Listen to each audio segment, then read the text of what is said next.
Another year over and another year of reading amazing books, hopefully. So in this video, I'm gonna do a wrap up of everything I read in 2023. I'm gonna rank them generally on a tier list. It's not gonna be from worst to best or best to worst. It's gonna be just general ideas of each book that I like. So in 2023, I was able to read 40 books and I was able to pass my goal of 36, which I'm happily saying. I know for some people that's more books than they've read their entire lifetime, and for some people that's lowballing it for a year, which shouldn't matter, because I know I could have read more books this year, but my enjoyment or being able to actually absorb the information that I was reading would have suffered if I tried to push that number to a higher one. So here comes book number one.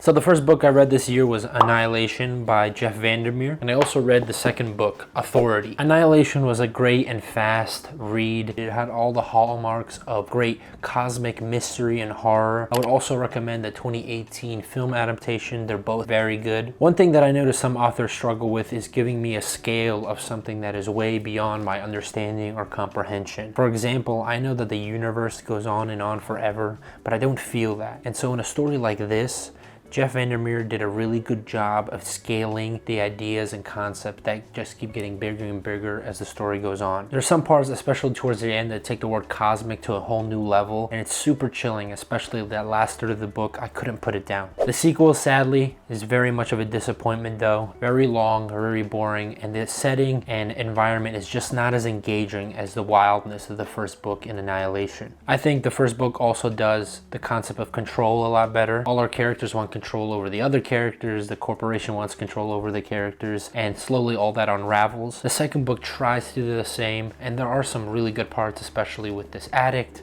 and some scenes with some bunnies, but beyond that, I really did not enjoy it. And there is a third book called Acceptance, and because the second book was so slow that I was scared to read the third one because I thought it was going to be much of the same. I still plan on finishing that book, but for the time now, I have not finished it. Annihilation is a highly recommend, and Authority is if you feel the need to continue the series. Second, I've got The Alloy of Law by Brandon Sanderson. I wanted to continue the Mistborn series, and I'm happy to see that Sanderson took it in a direction that I really enjoy. He's the author I've definitely read the most this year, and most likely altogether. He's just had so many great books, and he's definitely becoming my comfort author. I never have to worry that he's going to throw in something stupid or just something shocking to confuse the audience. He has very consistent work that is always fun and engaging to read. And The Alloy of Law is a perfect example of that. It's a perfect mixture of like Western steampunk storytelling, and I really enjoyed how he incorporated guns into the story. Oftentimes guns from other authors are done very poorly. I've fired guns before, so I know how they work, and sometimes writers and filmmakers will put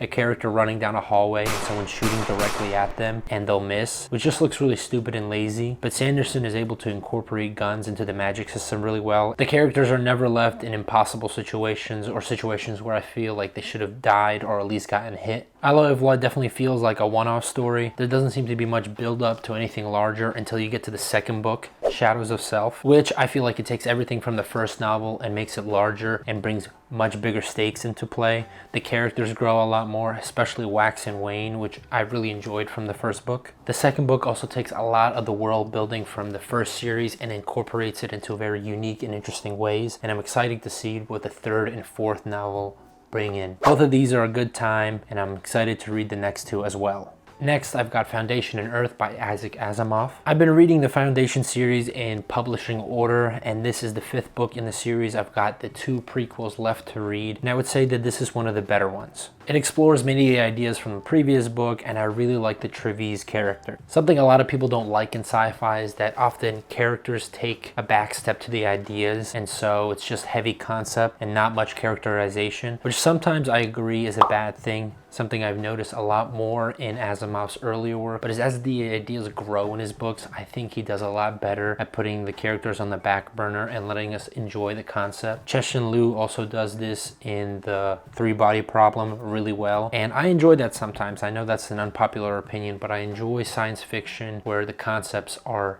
at the forefront. Blake Crouch from last year when I read Recursion had the opposite problem, where the characters were so much in the forefront that the time travel and the world-ending story was just so much larger than the characters, but we focused so much on their like love story. You know, the main characters are falling in love while the world is ending, which I found really ridiculous, and I was disappointed with how the concept was handled in the end. Obviously with sci-fi, great characters and great ideas would be best, but I do like seeing an author like Asimov just being able to explore certain ideas without not having to worry about the characters. That being said, I would put Foundation and Earth into average. And number 4, I've got The Institute by Stephen King himself. This is by far the most modern Stephen King I've read, and I want to continue reading a lot of his stuff, but I think I'll stick to the older stuff because there were some things I really didn't enjoy in this newer book. Firstly, one thing I notice he does a lot is that he uses kids as an emotional gut punch, and I'm kind of tired of reading how kids are getting tortured and abused. It's getting old and it doesn't have the same weight as it did as in It. Secondly, Stephen King puts a lot more of his politics into this book, which isn't necessarily a bad thing. If a story has politics in it as a major part or even as a small reference, it's not necessarily a bad thing, even if I disagree with the person's politics. But for some reason in this book, 7 or 8 different times, different characters just talk about how much they hate Trump, which isn't necessarily a bad thing, but this takes place in the countryside of the South. But even that would be forgivable, but there's a 14-year-old girl in this book that's reminiscing about the 2016 election when she was like 11 and talking about how Trump is like the torturers that kidnapped her and that she feels like Hillary Clinton when she lost the 2016 election, which I felt was so ridiculous and such a self-insert that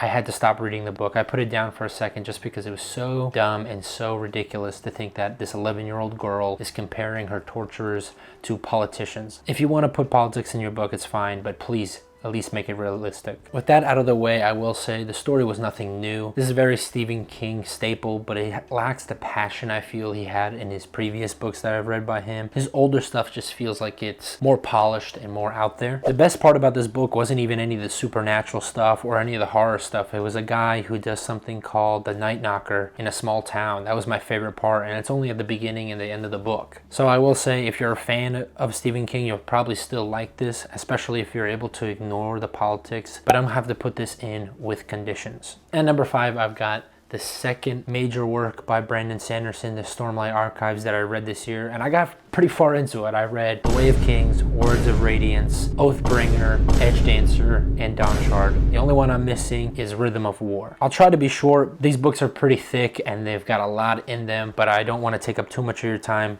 But I want to be fair to these books as well. I'll say that Way of Kings was a great introduction. I love everything that had to do with Bridge 4. And Kaladin is such an amazing character. He's the perfect kind of person you want to constantly root for. He's always just trying to do his best, even when it's impossible. Dalinar is great in this book as well. I feel like he gets a good introduction, but his storyline doesn't get good until Oathbringer. Shallan, just like it seems like a lot of people online, was very annoying for me in the first book, but her storyline gets a lot better in the second one, and she really grows as the story continues. One thing that I at least feel, I'm not sure if I can confirm this or not, but I feel like Sanderson really plans out these books ahead of time, especially when it comes to the world building. There's so many revelations throughout these books that are just so jaw-dropping and amazing. I sit and I wonder, how did he even think of these things? The 2 smaller books, Edge Dancer and Dawn Shard, were good as well. Lift actually became one of my favorite characters. I couldn't believe how much she grew in this one book and how much I enjoyed it. I finished in one sitting, which is a compliment to something like this, especially since how big the other books are. It really stands out amongst these tomes. Risen is an okay character. I feel like in any other series she would be a highlight, but in this one there's so many good ones that she's just okay, especially since Lopin is heavily featured in her major book. The only other thing I didn't like is that in the second book I feel like Kaladin's arc that he goes through here feels a little bit forced. I don't believe he would actually do the things that he does in this book, but the story requires him to backtrack a little bit. But besides that, I think everything done in that book is also great. So I don't want to spoil too much, so I'm just going to rank them. Oathbringer is definitely my favorite. Dalinar is able to do in this book what every person wishes they can do, is actually physically change who they are, even with their past holding them down. Easier said than done. Then I would say The Way of Kings, like I said, great introduction. All the members of Bridge 4 are awesome, and the fact that we get so much time with these side characters really sets them up for very unique things in the future books. Some of them are already paid off, and I can already tell some of them are just brewing. Words of Radiance is ranked 3rd in all the big books, but it's still a great entry in the series. favorite. Of course, at number 4, I would have to put one of the smaller books, Edge Dancer, for me, simply because it is really good. I finished it in one sitting. There's just so much more in the larger books that the small ones just can't compete. And then at number 5, I've got Dawnshard. Like I said earlier, Risen is not one of my favorite characters, and when she's surrounded by so many more interesting things, like even her pet is more interesting than her. If she's your favorite character, I'm glad, but it just doesn't personally appeal to me. At number 6, we've got another Stephen book. This one's a short novella, Shawshank Redemption. I obviously read this because I love the film, just like most people. And I know this is uncommon, but I will say that I enjoy the film a lot better. I think Andy in the movie is just so much more redeeming. There's so many more great moments, like the singing and the roof scene. I feel like those ones really touched me heavily. That has to do, of course, with the directing and the acting, but I feel like Stephen King in the book focuses way too much on the violence and gore of prison and not about the heartfelt touchingness, a guy trying to redeem himself. Something else that the movie has that the book just never will is Morgan Freeman's voice, which gives it like 2 points ahead of it. Don't have much to say about this one, not too much to complain, not too much to brag about, so I would put this one in average. At number 7, I've got To Sleep in a Sea of Stars. Just look how thick that book is. Look how tiny this is and look how thick it is. Pause. What do you mean by that?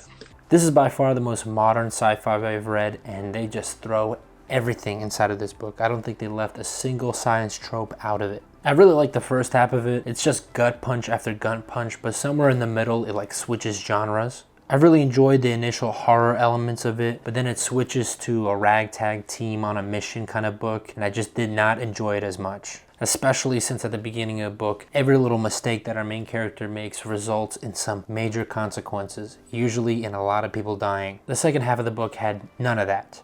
The characters are constantly slipping here and there, and while they do face consequences, they're almost completely reversed by the end of the next scene. Still a positive score overall, but it just starts to become way too long. They end up including way too many fight scenes, which I never thought could be a problem. It had some great ideas in there, like the ship mines, and I like the numbers religion as well. But while the book had some good ideas, I feel like it gets lost in the sea of ideas that this book wants to do. The plot starts moving in a way where a character announces something or someone says something, so they have to go here and do this thing, and none of it feels coherent or well planned, and you're reading and you're just kind of going, okay, I guess we're doing this now. So I would put this in with conditions. Now at number 8, we're getting into some of the good stuff. We've got The 48 Laws of Power by Robert Greene. I became a huge fan of this man after reading this book. I love checking him out on YouTube, but he's always got something interesting to say. The only thing that irritates me about this book is that he's not sarcastic enough with the premise. This is labeled as a self-help book, and the only way I could see this as a self-help book is if you're a psychopath or if you're just surrounded by dozens of psychopaths. He opens the book by saying that the only thing that matters in life is power, and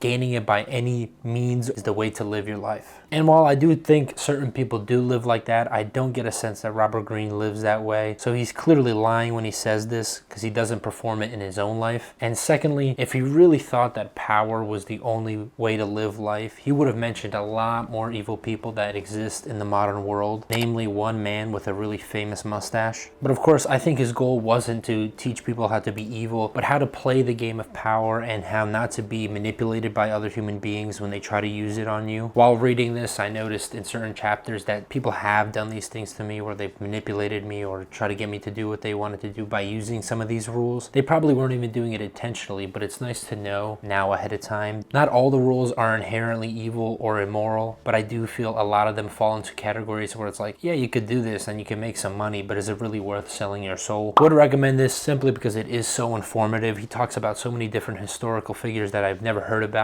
so many different historical periods I've never read about. So it was really enjoying just to hear those moments. It just brings history into a wider scope, especially if you're just starting out. It makes you want to read about specific people in the book. This, of course, is going into educational and highly recommended. At number 9, I've got Heretics of Dune and Chapter House Dune, the last 2 Dune books in Frank Herbert's original series. It's funny to think how the most recent Dune movie is why I started reading the books, and now I've finished all 6 of them before the second one even came out, and the first one barely covers the first half of the book. It's just crazy how far the story has gone along, and when I go to watch the second one in theaters, how much further back I'm gonna have to think. The distance caused by the books is really appreciated, especially in these last two, because the story moves away from the Atreides family and you're able to explore some of the smaller factions that didn't get as much of a highlight in previous books, especially the Sisterhood. The void that later the God Emperor left really puts a lot of these groups and factions against each other, and since there isn't a direct person that's supposed to win, a direct good person,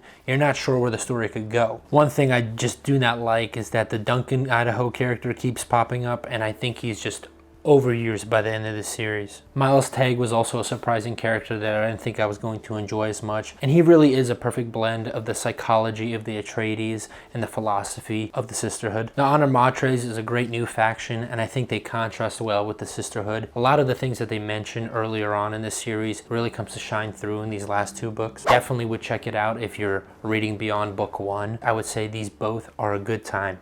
At number 10, I've got I Am Legend by Richard Matheson. Another book and film adaptation. I clearly like those a lot because you're able to compare the strength and weaknesses of writing a book and making a movie. And I Am Legend is a perfect example of that. The book is able to really go into the mind of this character and explore how they feel and think in such an isolated environment. And that isolation makes it a lot easier in a book than I feel in a film. Will Smith's character in I Am Legend is a lot more comedic, a lot more upbeat, and it ruins that tension. And while the movie isn't necessarily terrible, I think it is so different from the book that I wouldn't even put it in the same category of genre besides apocalyptic. Everything beyond that is so different. Neville is a character that is not supposed to be a perfect human being, but a man that's reacting to the world around him, and it shows just how much we need each other to maintain our sanity. The book also has parts with a dog in it, just like the movie, but the ones in the book are just so much more brutal and heart-wrenching. Another mistake that I keep constantly making whenever I read books is I don't check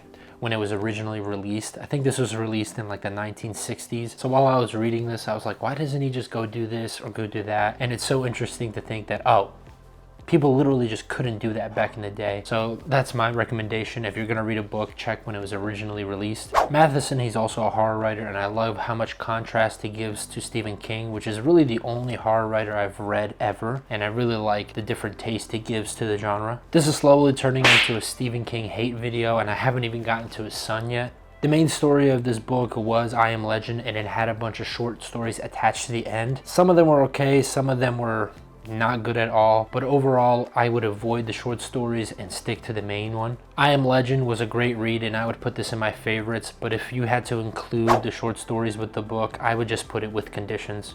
Frankenstein by Mary Shelley. This is considered the first direct science fiction book ever written, and it's also considered a classic, which made me hesitate going in because many classics, especially when it comes to sci-fi or firsts of any story or series, end up being really boring because they're the original trope, which can be good sometimes because you get to see the roots and the building blocks of a specific genre, but oftentimes they drag and you know where they're going. That is not the case with Frankenstein. This really surprised of how much it sucked me in. It is just so engaging, and I think that's partially due to just the rich and amazing language used by Mary Shelley. Someone online, I saw that they wrote it is part of the romantic sublime. The romantic sublime is a type of writing that just by reading it you feel this sense of fear, awe, and smallness in comparison to something so fierce and big. And you definitely feel that with the landscapes and Frankenstein himself. It just has this overarching natural strength to it.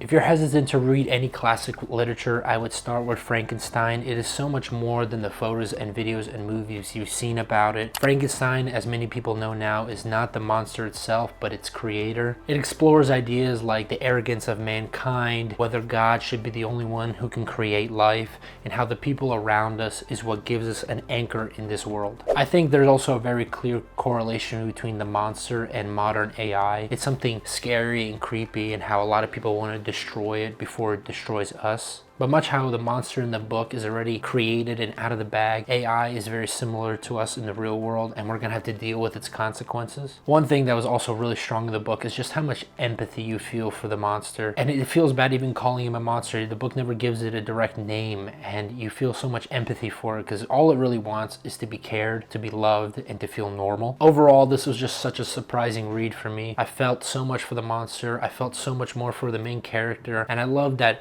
such an old sci sci-fi book still has so much relevance to today, this one is definitely going in my favorites pile. At number 12, I'm going to talk about two books that aren't necessarily related when it comes to the authors or the stories themselves, but they're just so similar. And those books are Educated and The Glass Castle. Both of these books cover young girls growing up in extremely dysfunctional families where the siblings have to band together so that they don't starve to death or die, led by dads with crazy ideas and a stubborn attitude, coupled with mothers that ignore their roles for their own wants and needs. Which is really specific and weird that I read something so similar twice, but I'm glad that I did. I grew up in a very different household, and so this shines a light on how other people have lived their lives. Mainly that my point of view is not the only point of view. Educated story focuses a lot more on religious zealousness and how extreme religious ideas can be very destructive to a family. Tara's father is an unstoppable force and he demands loyalty even out of his own children. Tara throughout the book struggles with her own identity and she advocates for an education if you ever want independence from tyrannical people. Glass Castle stories are very similar, but Jeanette's father uses science instead of religion to control his family. It's crazy how similar the two dads are. They would both agree on how much they hate and fear the government, but slowly they'd realize how much they also hate each other because of their strong convictions and how differently they live their lives. I'm glad I read these as a pair because it shows that violence from father figures and apathy from mothers can be just as damaging as anything else, and that science and religion, which plays a big part in most people's lives, can be used in abusive ways. Ultimately, Tara finds peace in independence and Jeanette finds peace in accepting the world as it is. Highly recommend both of them. Alright, now we're getting into the good stuff. And by good stuff, I mean the worst book I read all year. At number 13, I've got Horns by Joe Hill. If you don't know, Joe Hill is an author with a pen name. He's actually Stephen King's son, and he didn't want people to buy and read his books simply because of the name recognition alone, which initially sparked my interest, and I wanted to see whether the apple falls far from the tree or not. Is he any good like his father? In my personal opinion, I would say no. Joe Hill is obviously a better writer than I ever will be, and he grew up with one of the best writers ever, especially in the modern age. And this is solely just based on my enjoyment of the book, but I would say that Horns is the hardest book I had to finish all year. King often puts his characters in terrible situations where they have to do morally gray things, including the side characters, not just the main one, but ultimately a lot of them are redeemable and you want to root for them and you want them to win in the end, which is something that Joe Hill really struggled, at least in this book. The main character is just awful. The love interest, I did not care for her at all, and all the side characters were pretty much as evil as you can get. I get that's part of the premise of the book, that people secretly hold reservations of evil acts that they would love to commit if they just had the opportunity, but I just don't agree with that premise, and it was really difficult to read. And ultimately, for like the first half of the book, there is just no plot movement. The main character just goes from scene to scene, talking to random people, and they mention just all the horrible things they wish they could do. This is the closest I've ever got to DNFing a book. Did not finish, but I just can't do that. I just can't not finish a book because I feel I can't talk about it unless I finish it. This is the only book this year that I'm gonna put in the no good pile.